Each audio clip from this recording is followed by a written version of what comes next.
There's something really interesting happening in the world right now.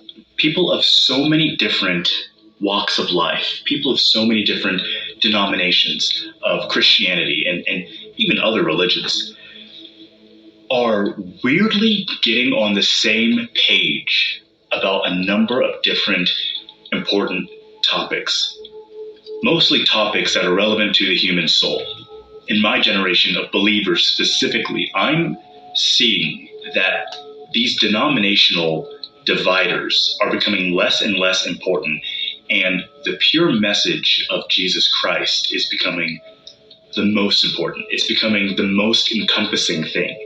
I'm seeing young Catholics and Latter-day Saints and Seventh-day Adventists and Protestants, evangelicals, and people who are totally unaffiliated but just disciples of the Lord are seemingly coming together on a number of core tenets. And I personally believe that this awakening, this sort of cosmic force that's uniting the minds of a bunch of different people, well, I wanted to do some research into that.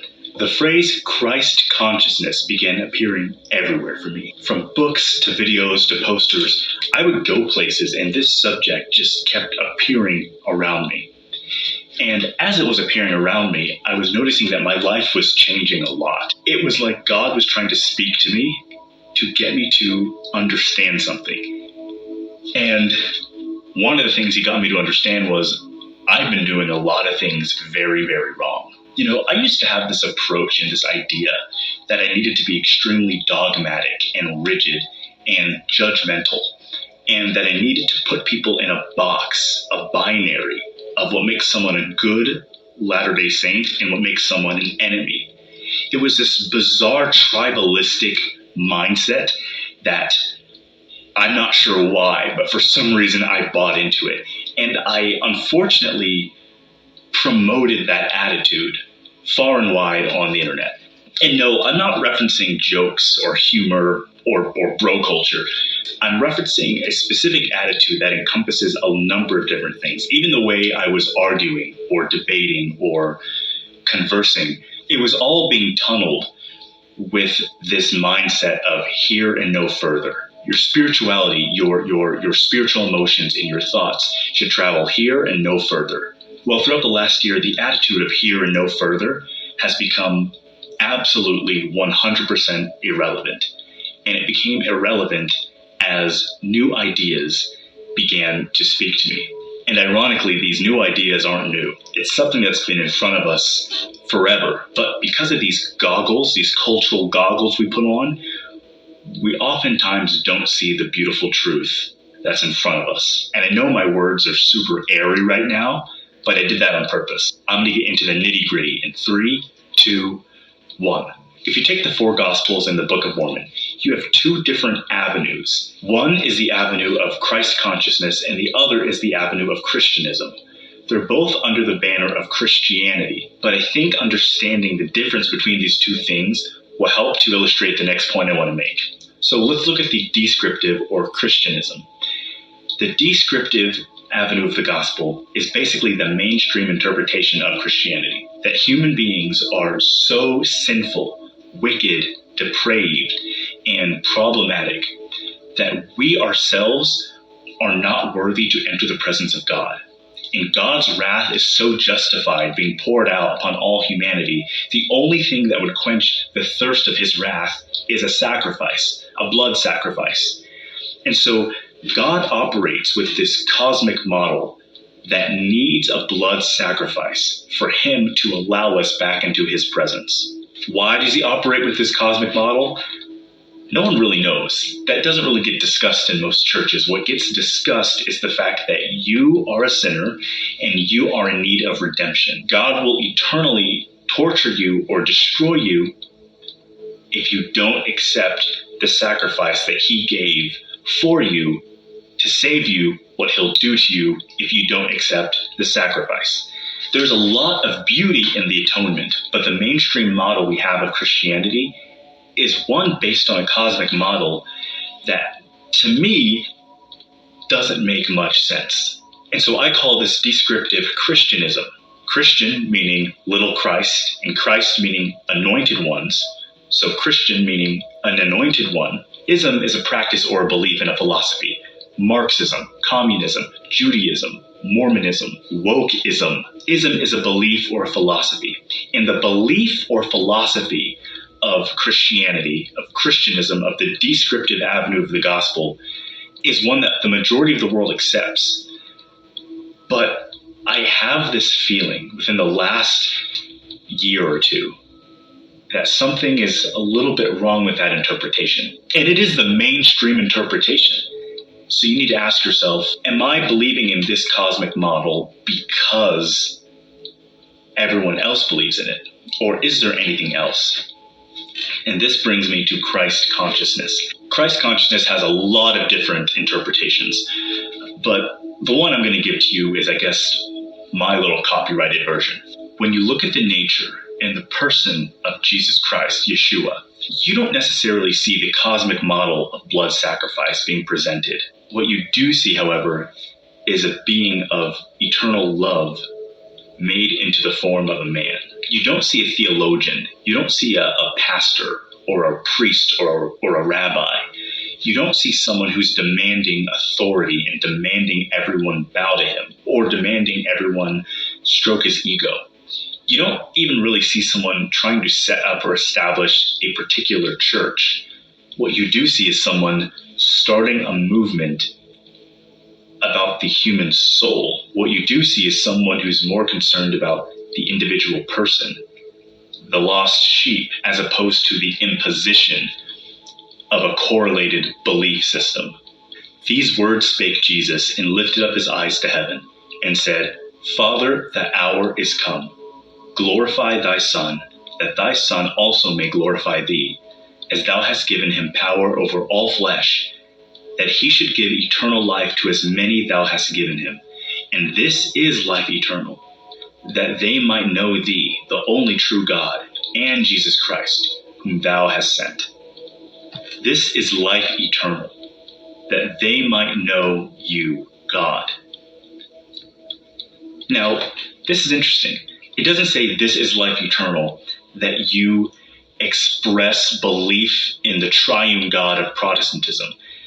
It doesn't say this is life eternal, that you follow and stay on, the covenant path. It doesn't say this is life eternal, that you believe X, Y, Z, or else, or that your spiritual beliefs follow a path of here and no further. It says that they may know God. I pray for them. I pray not for the world, but for them which thou hast given me, for they are thine, and all mine are thine, and thine are mine, and I am glorified in them. And now I am no more in the world, but these are in the world, and I came to thee, Holy Father. Keep through thine own name those whom thou hast given me, that they may be one as we are. Now remember, the mainstream attitude of Christianity is that Jesus' glory is shared with no other. But he says he's glorified in them, and that they are his, and he is one with the Father, and so they're one with the Father. This is a collective mind. This is a divine oneness. This is a let's be one with God. Let's be at peace with the Father. Let us think like him, grow like him, be like him, and love like him. This isn't Western rigid doctrine. This is something bigger than doctrine. This is becoming.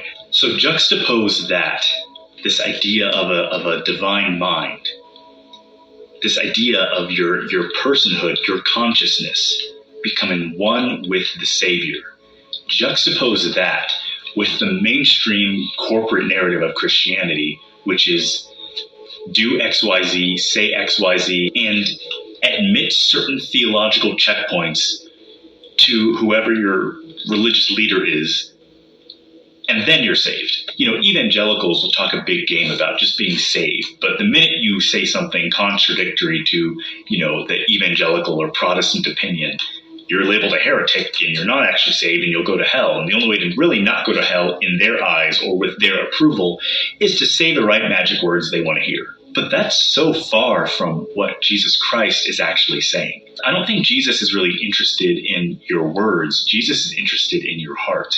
He's interested in your mind, in the transformation of your spirit. Perhaps this is why he says no man can enter the kingdom unless he is born again of water and of the Spirit. To be born again signifies a renewal. Jesus Christ also talks about a regeneration, a new beginning, a complete transformation of from who you used to be to who you are now. Let's not forget, Jesus Christ also says in the prayer that the disciples are not of this world, the same way he is not of this world. So we must be born again, one with God, and not of this world. This is talking about a complete and utter transformation of the mind and the spirit. It's the exact opposite of here and no further. It's continue to go further. Be completely different than the systems of the world. Effectively become ungovernable. Jesus Christ also says, if a man says, look here, look there is the kingdom of heaven, he says, don't believe them, for the kingdom of heaven is within. So let me get this straight. No man can reach the kingdom unless he be born again. But that kingdom is really inside. That kingdom isn't a physical place you go to. That kingdom isn't a bunch of people that believe all the same doctrine and have decided this is the best socio-political philosophy for the world, and now we have to debate it to the ends of the earth. So people just decide to agree with us, and thus our socio-political plan can come to fruition, and this is the best model. That's not what he's saying. He's saying the kingdom is within. The transformation is within. The oneness with God is within.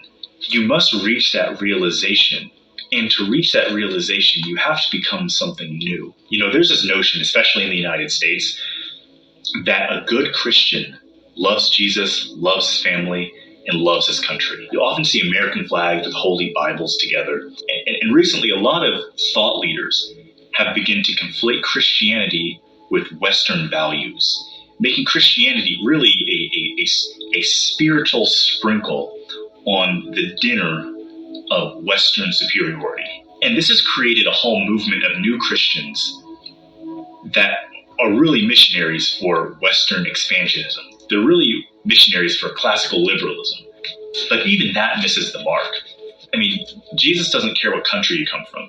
God's no respecter of persons. He doesn't care if you're European. He doesn't care if you're African or Asian or Australian. He doesn't care. Jesus isn't interested in your political debates. He isn't interested in how many likes or ratios you can get. He isn't interested in how boastful you are of your political philosophy or socio-political philosophy. He's interested in transforming you and taking you out of that world completely, to step out of the matrix, to say, I'm getting out of the race. This whole collective system is Babylonian. This whole collective system is still run by Caesar. I'm moving away from it. When you really think about it, to say that Jesus is king means Tiberius isn't king. To be baptized into the kingdom, to be completely changed into a new kingdom and into the body of Christ, into the collective consciousness of the divine, means you're no longer identifying as a citizen in Rome. It means you're no longer identifying as a part of the system that man has created to subjugate and keep you in line. And this is why the prescriptive avenue of Christianity is completely superior than the descriptive. This is why Christ consciousness is completely superior to Christianism. It's about the transformation of the entire soul, as opposed to the belief and adherence to a philosophy to impress the academics, politicians, or religious leaders that surround you. It's about becoming anew as opposed to submission to a person. Jesus Christ's last act of rebellion was when he went into the temple with his whip and he chased out the blasphemers and he flipped over the money-changing stations. I want you to think about something. Think about that. Think about that last act of rebellion, that last act of disobedience. Imagine you're a Jewish person and you're in the town square that day and you see the money changers and people try to make a quick buck running out of the temple. And then you see this powerful but meek person holding this whip. And you see the money changers on the ground and you see the coins and the gold spread about. And you look at them and you think, you're not as powerful as I've always assumed. I've always assumed that these bankers had so much power. I've always assumed that their system had to govern me. But here I am looking at the bankers on the ground and their money spread about. And I'm realizing that they only have power because I've given them power. They don't belong in the temple. They don't belong in the holy seat. That's for the one true God. We shouldn't exalt them. They're just people. At that moment, in that crowd, there had to have been people that came to that recognition. A light went off, a spark was lit, and the beginning of a new form of consciousness was on its way for them. The descriptive Christianism says that wars to spread the message of the gospel are good. That Western classical liberal ideology is worth fighting for, and the world has to be saved by this belief in philosophy. But Jesus Christ says, those who live by the sword die by the sword. Jesus Christ says, inasmuch as ye have done it unto the least of these my brethren, ye have done it unto me. It's almost as if Christianism, based on the cosmic model of blood sacrifice, is missing the mark. Is it that Jesus Christ was sacrificed to save us from the wrath of God our Father? Or was it that Jesus Christ was murdered because the system of the world, Babylon, wanted to stop the light? When you look at the mob that was cheering on the murder of the Lord, they were laughing at him, mocking him, spitting upon him as he was carrying the cross. They were excited to watch the public humiliation and murder of someone, specifically because he refused to go along with their mindset. He challenged their ego. He contradicted their scriptures.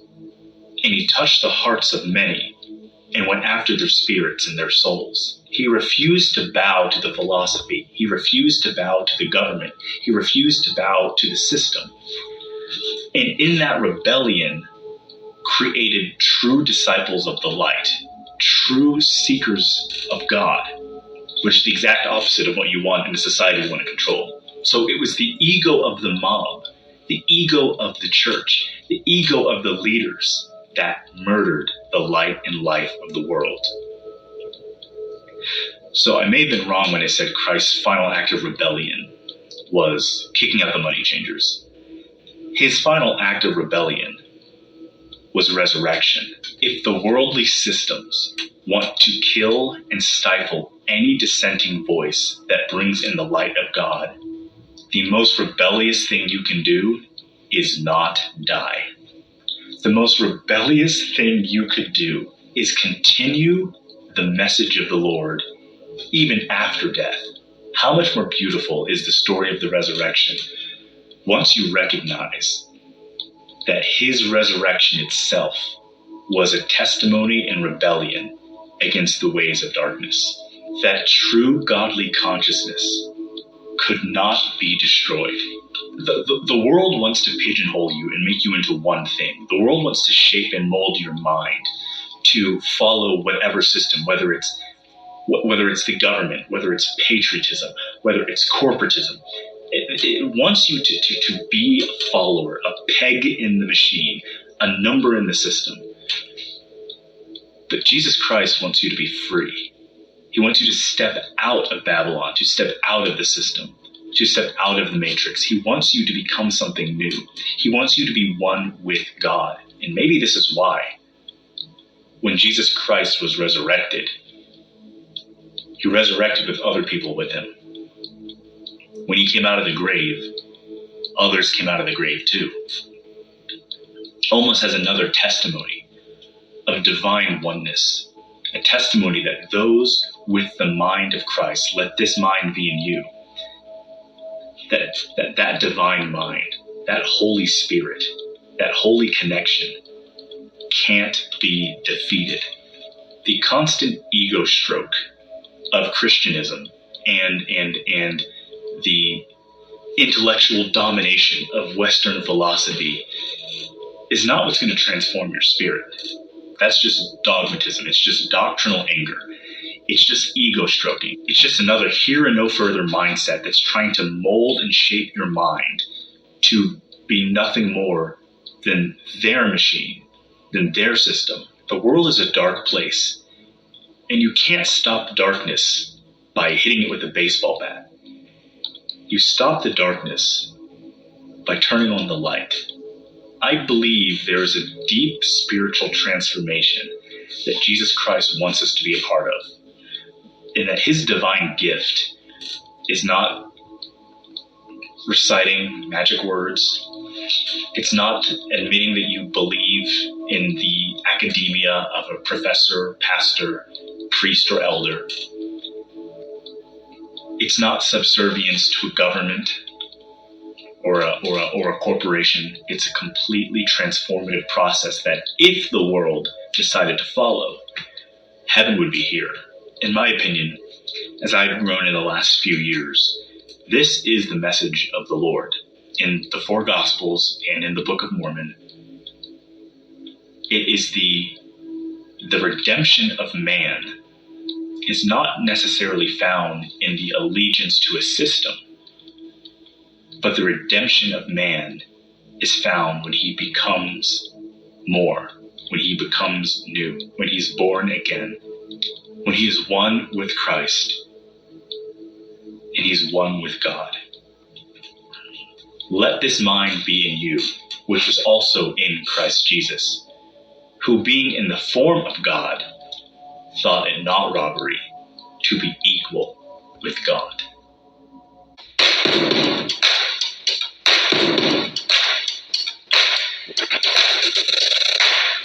So let's just dive right in. You say, Kwaku, that the Book of Mormon should be regarded as Theosophy, spelled Theosophy. Yes. Okay, what on earth does that mean, Brad? If Google worked, I'd be able to tell you. Okay, it's a big word. Yeah, so the Book of Mormon needs to be taken as Theosophy.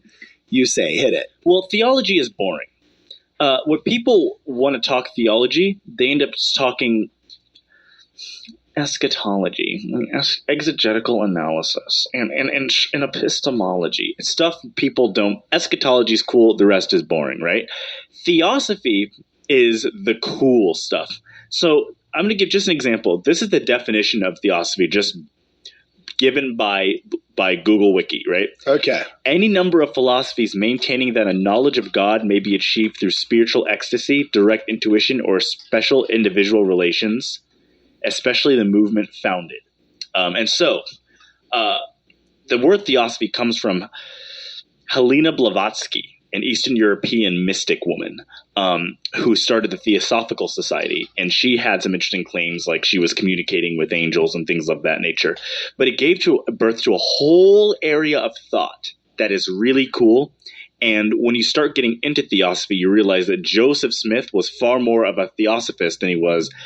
So theosophy is a legit actual religion, apparently?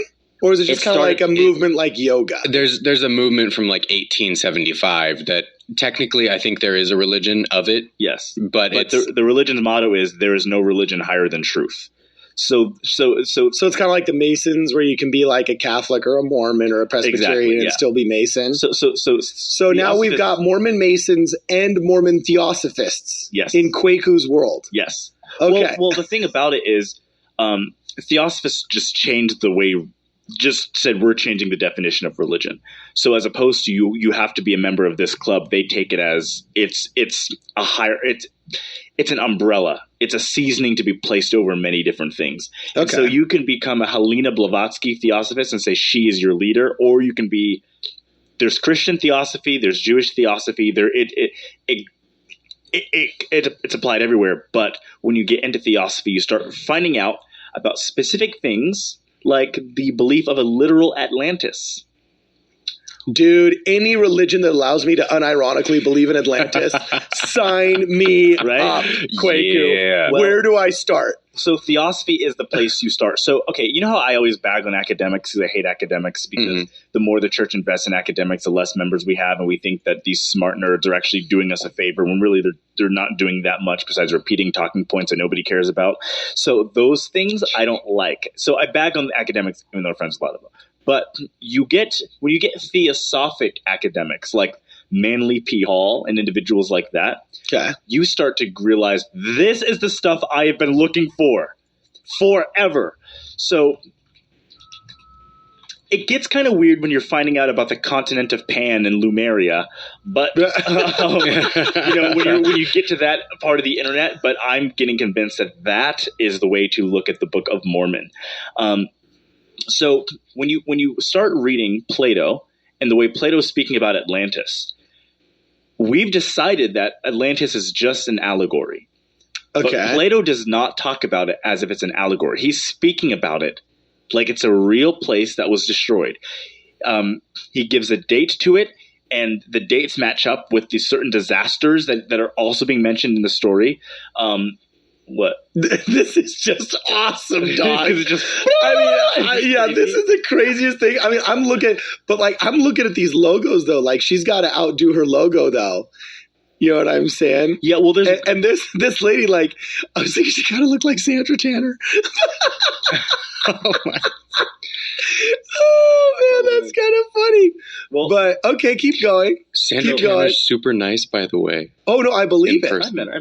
Well, so you get into this idea of Atlantis, and Plato is speaking about Atlantis like the way I would speak about Afghanistan. It's a real place. And he starts warning about how Atlantis fell. That Atlantis was an area that had higher technological innovation. Okay. They were very smart. They were prosperous. And he used the phrase, they ceased to wear their prosperity with moderation. And their pride was their downfall, and they were destroyed. So he's got like the pride cycle. I got to tell you, you want to talk your pseudoscience, let me talk mine. And I shouldn't say that disparagingly. I'm sorry. No, pseudoscience is way more. Oh, don't worry. You're about to like make Kwaku's argument for him. Yeah. I got to tell you, the fourth turning in the generation theory of the Strauss-Howe generational social social psychologists, social scientists, and the 80-year cycle of American history, I think you can take that one to the bank. That it is just the secular version of the documented secular version of the pride cycle in the Book of Mormon. So I'm all ears with this Theosophy. Keep going. Well, so there are great authors like Graham Hancock, Manly P. Hall, and others who talk about the Campbells, who talk about this stuff. So Atlantis falls because they're prideful. Now, Atlantis is the capital of the Atlantean Empire. Rock on. There's a lot more of this, like Middle Earth stuff. Mm-hmm. Okay, but it's this idea that there were more civilizations out there, and not only were there more civilizations, but that they were more advanced than we think. We like to think of our modern world as the first time we've been advanced. I don't think this is true. What this phone is, it's not like aliens came down in 1915 and gave us everything to make phones. What we made all this technology out of is the stuff of the earth that has been here for a very long time. And there's this wild, I think the Catholic monks really said it best when they said the arrogance of man. Right. Like, people don't realize how wildly racist they've become, these social scientists have, that said, oh, no. Those savages in the jungles of South America could never have made an advanced civilization that had chariots and advanced farming techniques equivalent to what the white people had, in the Middle East at the time, or west of the Caucasus Mountains at the time. And then all of a sudden LiDAR technology shows, holy crap, totally advanced civilizations. And now with less than 2% of the Amazon actually having been even scratched archaeologically, they're making sweeping misrepresentations and dismissals of this idea that there could have been an immigrant population in South America that ended up resulting in large civilizations. They can't explain the Olmecs, yet they give zero room for any concept of the Nephites. They can't explain Austro-Melanesian DNA in South America, which is oftentimes your boy Graham Hancock's argument, but they'll all of a sudden come down and say, you're a conspiracy theorist if you don't think ancient civilizations were dumb. And then you go to Petra and you're like, wow. And then you go see Quetzalcoatl's temple and you're like, we couldn't do this nowadays. The Empire State Building was built in 88 days. We wouldn't be able to build its sister tower in 88 years because in 88 days they wouldn't even gotten through contract negotiations with the union.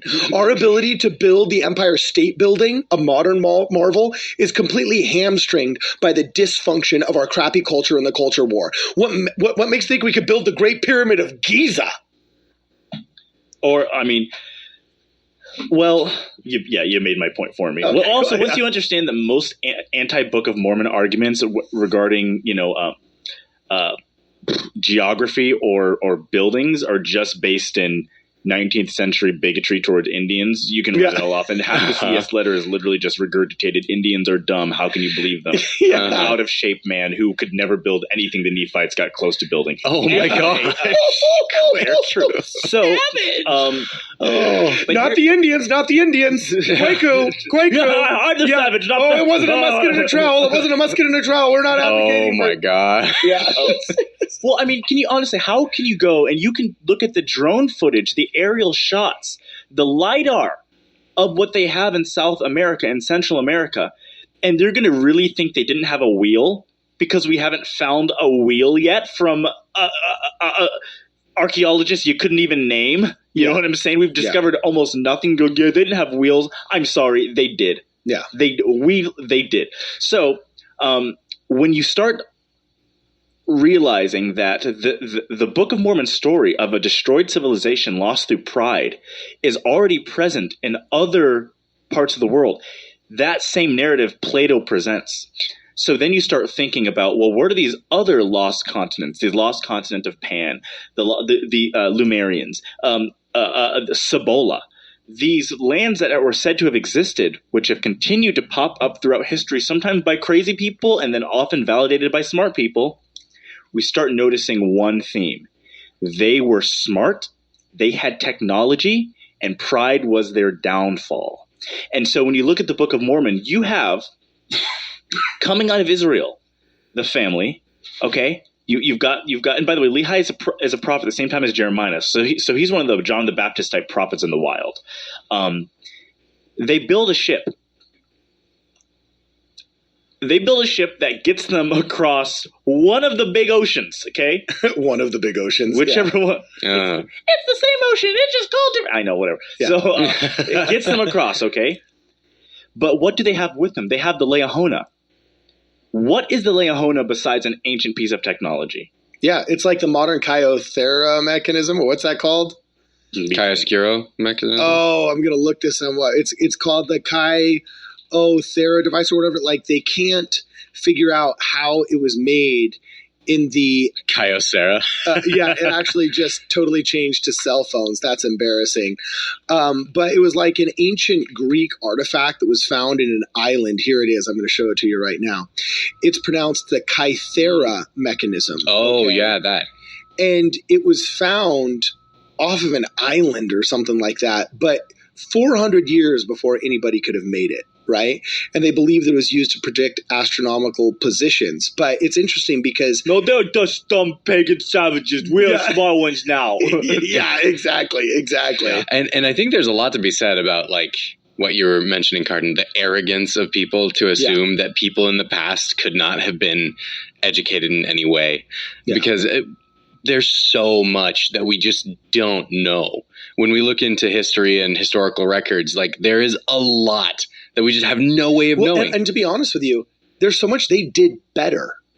Like, my grandfather was freaking lying about his age so he could go fight Nazis and storm the beaches of Normandy, all right, as a 17-year-old. You want to talk man card?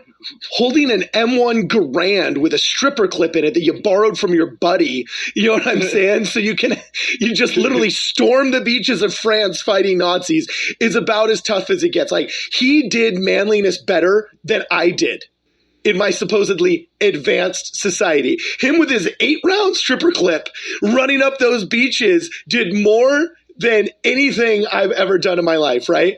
And then that's just within 3 generations. You go back and you look back. Man, look at the cathedrals. Look at the cathedrals of Western Europe. Look at Angkor Wat. That's my favorite argument against atheism, because they want to talk, well, actually, how about you prove you're God? I go, no, actually, how come everything beautiful is created by religious people and everything ugly is created by atheists? Seriously, go to Salt Lake City, Temple Square. Beautiful. Even the mall, the City Creek Mall is one of the more beautiful malls I've seen. Then go to Orem. The cathedral, we even do cathedrals of secular capitalism better than they do. Guys do. Oh, no. And then go to Orem State Street and just see like the warehouses and like the Wendy's and just the ugly, gross, this is the secular society that they're building. You can't, when you're building a monument to God, it looks beautiful. When you're building a monument to yourself, it sucks. And I'm sorry, there is incredible inspiration in the way that they're able to build these amazing, amazing buildings throughout history. So you also, when you can't get into Theosophy without learning about Göbekli Tepe, right? Oh, yeah, totally. And Joe Rogan has covered this a lot because it's such a fascinating thing. Göbekli Tepe and the Sphinx completely turned the narrative of humans only got smart 2,000 years ago and only existed up until 4,000 years ago, and we're the apex of everything with all of our antidepressants and high fructose corn syrup and, you know, self-destructive behaviors and addictions. This is as good as it gets, baby. Until all of a sudden you realize, oh, no, humans are a lot older, we're a lot cooler, and we're doing much bigger and badder and bolder things, and we can see their evidences that are a lot cooler than yours 5,000, 6,000, dare I say, 10,000 years later. Meanwhile, you won't have a shred of physical evidence that you existed or had worth in this world. Meanwhile, these people were building motherfucking Stonehenge on steroids, dude. You know what I'm saying? Yeah, so let's talk about Göbekli Tepe then. So hit it. So Göbekli Tepe is, I mean, you have different authors trying to describe what exactly they think it was. But Göbekli Tepe is the ruins of what some say is a temple or some meeting area of a tribe that's far more advanced than what we considered the time period of their advancement to be. We didn't think that these people could build around the time of Göbekli Tepe. And this is like 11,600 years ago, right? Yeah. So, I believe or 9,600 BC. So, well, they don't have an exact date, but it's literally thousands of years before man was supposed to be doing this. Yeah, the agricultural revolution. Yeah, that's was the narrative. Placed way earlier when we figured out Göbekli Tepe. Yeah, so there's the arrogance of academics to go, oh, it's actually here, and then no, we just found this thing. Yeah, because we assumed hunter-gatherers were the people, like it's just hunter-gatherers, and they couldn't do much, but we figured out they could. And here's the craziest thing. I like to start connecting this to the. Oh man, I'm sounding like that weird section of Barnes and Noble with all the New Age books. Yeah, a little bit. Well, you got the name for it, bro. I know. I really just go buy the Epic of Gilgamesh, and just start learning about the ancient Sumerians and the Anunnaki, because the Anunnaki are credited as the gods who came down, terraformed this world, and taught the people how to create. And what's interesting is we didn't have – this is the way most people view the world, that we just had cavemen. Okay, we had cavemen and then they evolved into people. No. Homo sapiens lived among the Denisovans and the other humanoids. Mm-hmm. We beat them. We killed them in war. Okay? They also had religions because we've discovered their caves in which you look at the cave and they had art and writing on their walls, and the deeper you go in, the deeper you see the weirdness of it gets, and you start seeing their ceremonies. So not only these other humanoids, not only were they smart, they had religion. We fight them in wars, okay? Like we fought the Nephilim in the book of Genesis. Unironically, yes. Oh! But what happens is we don't just have a slow, gradual buildup from tents to huts to houses to neighborhoods to cities. We just have cities like that. It's true. And they credit the Anunnaki. They credit the pantheon of gods. We didn't just have like crappy language and then slowly but surely we're able to... No, we had poetry like that. Yeah. We had epics like that. We went from literally being like illiterate cavemen to all of a sudden writing epics. And there's no middle ground. And archaeologically, it's also, everybody wants to believe in evolution, cannot believe in evolution as soon as we found the Burgess Shale. Because the Burgess Shale destroyed in 1927 any concept of a missing link. Not only is there no missing link between humans and gorillas and then chimpanzees, there's no missing link between any of the simple life forms. In fact, there's tons of life forms that just happen to show up in what was called the Precambrian explosion. You know, so I mean, at best scientifically, we have to be humble enough to say we don't know, but the evidence we have gives all kinds of awesome suggestions and possibilities, and let's explore them scientifically. Instead, people get super arrogant. They absolutely inject all of their personal narratives and their bad politics into the whole thing, and then leave themselves, unfortunately, unable to believe in the most beautiful things on earth.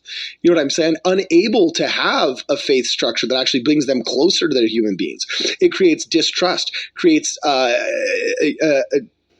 not oneness with those around you that honestly, in my opinion, belief does. Right. You know? Well, and that's the most beautiful thing is, all of this stuff, all of this literal application of ancient texts is what Theosophists do.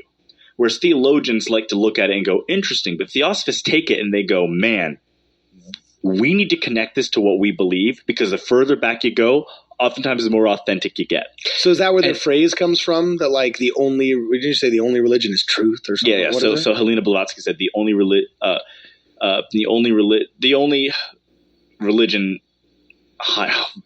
I've gotten so much in the Epic of Gilgamesh. I'm so back here right now thinking about something in the 19th century. My brain's just not clicking it. Yeah, but there's no religion higher than truth. There's no religion higher than truth. Yep, okay. That's it. So before you say your thing, Brad, if I understand the point of this podcast, it's that Kwaku believes the Book of Mormon is theosophist, and in the lost city of Atlantis and the large and expansive empire thereof, and you should too. 100%. Rock on. Oh boy. Yeah. The Book of Mormon itself talks about the destroyed cities. In 3 Nephi 9, Jesus is naming off the cities he's destroying. So we already have this narrative of a pride cycle, ancient technology, and then sinking the cities into the water under the ocean because they are fallen and bad. You know, and what's always kind of funny is I know that people have always kind of rejected this idea of a lost city of Atlantis or a lost empire of Atlantis. And first off, that doesn't do justice to how people used to explain things. A very large city could have been described as empirical back in the day. There's no reason why an Atlantis couldn't have existed, and we maybe just haven't found it yet. Right. And second off, you can actually go scuba dive lost cities of the ancient Roman Empire. Like still.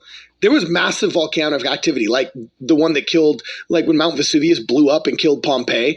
That like happened multiple times, you know, and sometimes that seismic activity didn't cause a volcanic eruption. It literally caused a coastal city to fall into the ocean, and you can go scuba dive amongst the bronze and stone statues 20 feet under the water right now. You know what I'm saying? So it's like, it's one of those things where I'm like, I don't think it may be the way the movies portray it. Or like, you know, Star Wars, The Phantom Menace, where they're like in these bubbles underground and they fly in on these manta ray spaceships. You know? Oh, yeah, I don't think it's necessarily like that, okay? Well, but I do think there's a possibility for ancient civilizations to have been far greater and far more expansive than we want to give them credit for in our arrogance as 21st century human beings. I'm going that I think they had technology that we were uncomfortable affirming because it would change our whole worldview. The book of Ezekiel, the way the chariots are described with these spinning wheels of fire that angels are flying in on, you're going, what on earth is this weird part of the Bible that we're not talking about? The Tower of Babel itself suggests a high level of technology. The fact that God said, oh, we need to take that down because they're trying to build this up to heaven.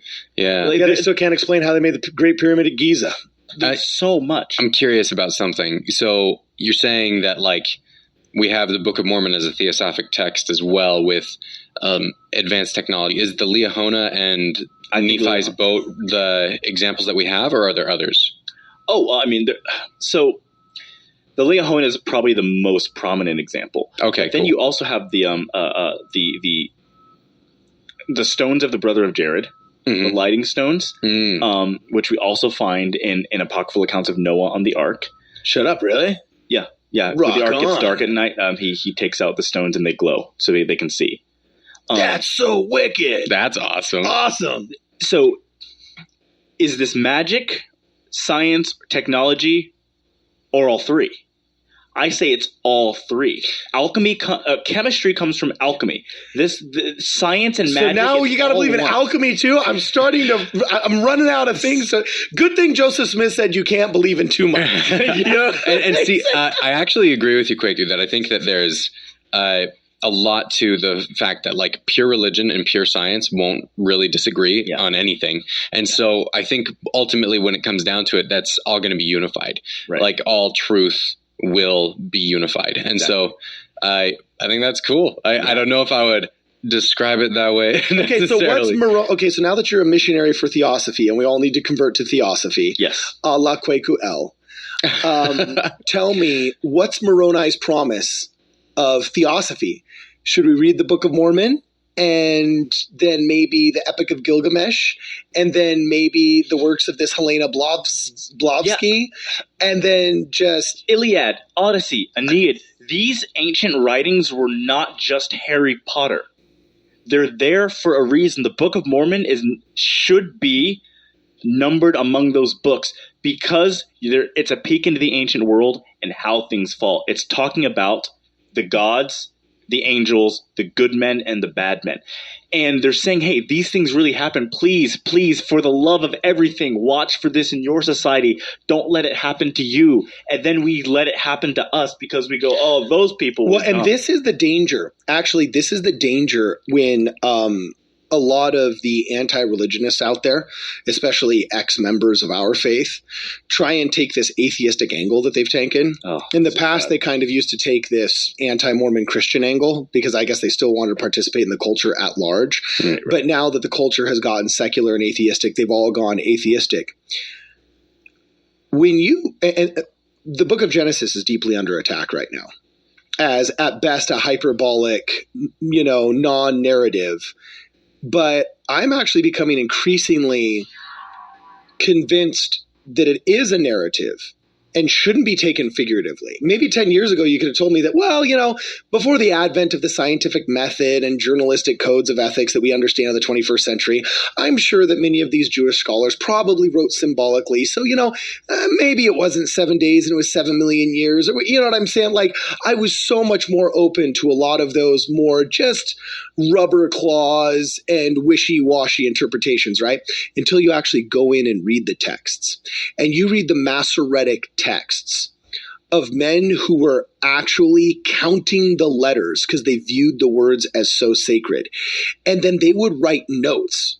Like when it would say, and this is not a perfect example, I'm just throwing this out there as an example, but they would say things, for example, like when this prophet crossed this river and raised 2 stones as an altar to his God in celebration of, the people crossing the river and having survived the attack of X, Y, or Z, bad king.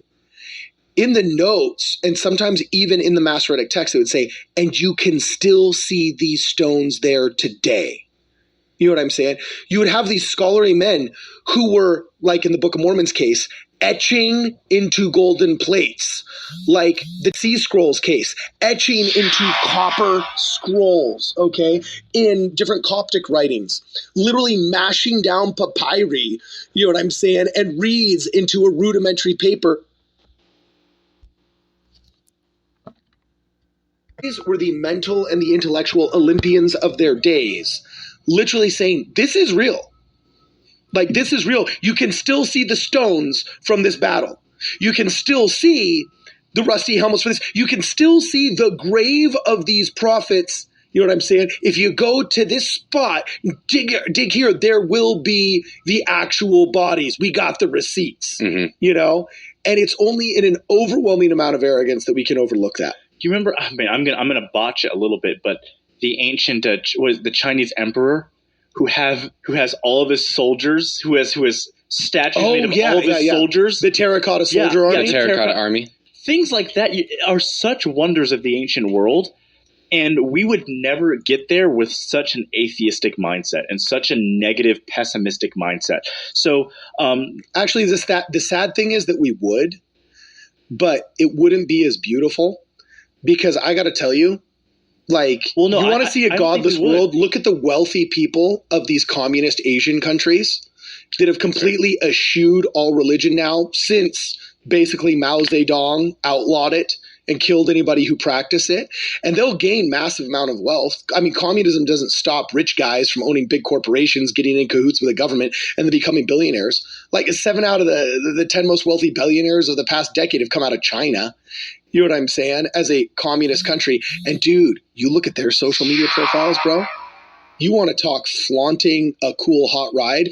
They'll go in and they have 50 cars that are Lamborghinis in a specialty made garage just for them. Like an opulent wealth of a private Peterson museum there. And if you're an archaeologist looking that up, you're like, holy crap, like this dude collected, you know, all of these, like, but it was just for his aggrandizement and use. That's actually, you know what I'm saying? That's fair. Whereas like the terracotta army, yes, they did plant those believing that army would protect the emperor, right? But it was the people that did it all together. When you look at the Catholic Cathedral in Notre Dame, when you look at Stonehenge, you realize that this is a beautiful thing that was erected as a group effort of a people that believed in it, not as the spoils of war of a man that exploited his people for gain. So we still build cathedrals, but they're really icky and yucky now. Secular cathedrals suck. Well, Satan attacks beauty. Satan attacks beauty. Beauty is from God. And we want people to be not beautiful. We want them to be unhealthy and unhappy. And thus we want to view the world in that same way. And I think this whole theosophic lens of the restored gospel, I think it's something. I believe Atlantis existed 1,000%. I believe it existed. I believe that we do have more lost continents 1,000%. And also, I'm going to use a word that scares everybody, but don't let it scare you. Please trust me here. When you use the word occult, okay, the word occult makes you go, you think of vampires and sacrifice and murdery stuff. I think of James White getting angry at you and calling you heretical. Yeah, that's what I think of. I think of my mission getting yelled at. You guys are occultists. Yeah, whatever. So when you remove the Hollywood flair of occult and things like that, like when they took the pentagram, which was originally a Christian symbol, and through literature and media we took it and made into like a vampire demon-y thing when it initially represented the 5 wounds of Christ, right? The word occult is similar. It means hidden wisdom. Oh yeah, and A-lister Crowley and all those people made it. I just Googled occult. Look, Google occult definition. Occult definition? Okay, cool. Are we actually getting academic here? I thought you didn't like the academics, bro. Yeah, I can get a little bit of it. Yeah, just a little bit. Okay, so here's the definition right here. It says a supernatural, mystical, or magical beliefs, practices, or phenomena. So pretty generalized, of involving or relating to supernatural, mystical, or magical powers. Are you talking more the etymology of the word occult, like where it originally comes from? No, I mean the actual. I mean, you're going to get a couple different definitions because we decided that 5 British guys get to dictate how everything goes, right? But like, what's the last definition there? Cut off from view by interposing something. Oh, so you're suggesting that, as the Apostle Paul said, we see through dark-colored glasses. It's more that it's hidden. So you're kind of Gnostic now, making James White and the Apology of People hate you even more. I've always been. Well, Jesus bringing Peter, James, and John. You're giving them all the sound bites, dude. You're giving them all the sound bites. Their congregation's full of 50 people, and they're all depressed. It doesn't matter. No. So you go to New Testament, okay? Jesus Christ brings Peter, James, and John to the Mount of Transfiguration for a secret meeting with angels. That is some occult, hidden stuff right there. Where is that? In the New Testament. The Mount of Transfiguration. Yeah. Okay, I see what you're saying. That's a secret meeting with angels that Jesus brings the apostles. 3 of the apostles. Well, and that was the birth of actually a lot of the Gnostic faith, was this idea that, look, even amongst the 12 apostles who were the chosen, there was even the more chosen, you know what I'm saying? Mm-hmm. And that they got that way through their knowledge and their gnosis, which is where Gnosticism came from. And some Gnosticism is boring, I'm not going to lie. Well, but also there's some arrogance in it again, and this is why those Catholic monks in the Middle Ages, man, people knock them, but man, when you read St. Augustine and you read a lot of these thinkers, it's the arrogance of man. The worst aspects of these bad ideas are always good ideas that have been twisted by arrogance. Yeah. And I think that's one of the keys with it. Like, looking through these different things, I think you can find good things to learn from all of them. And I really like Doctrine and Covenants 88:118, where it says, "Seek ye diligently and teach one another words of wisdom. Yea, seek ye out of the best books words of wisdom. Seek learning, even by study and also by faith." And I think that if you are going to apply this, you can apply this to the Epic of Gilgamesh.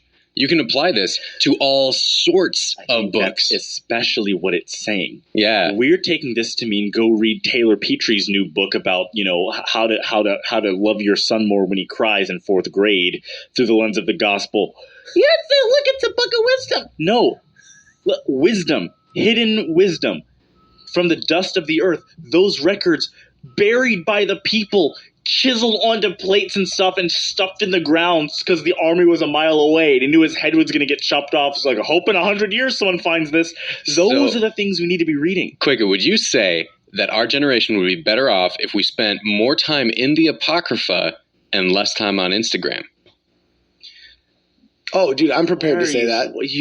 Thanks, youth pastor. You know what I'm saying? Oh, Instagram stories. You know who has stories? The Bible. Like, that's literally like one of those. Okay, great. No, but I mean, yes, right? Yeah. But I also think we have been duped by a generation I will not name.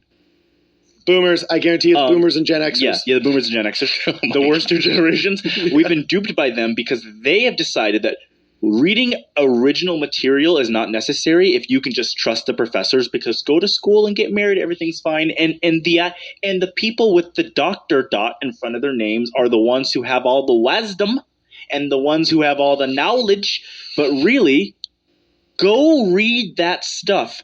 Go just get Plato's works and read the dialogues with, I'm awful at Creatius or Timesius, or I can't pronounce it right. Just go read those things, okay? Go read those actual Epic of Gilgamesh. Go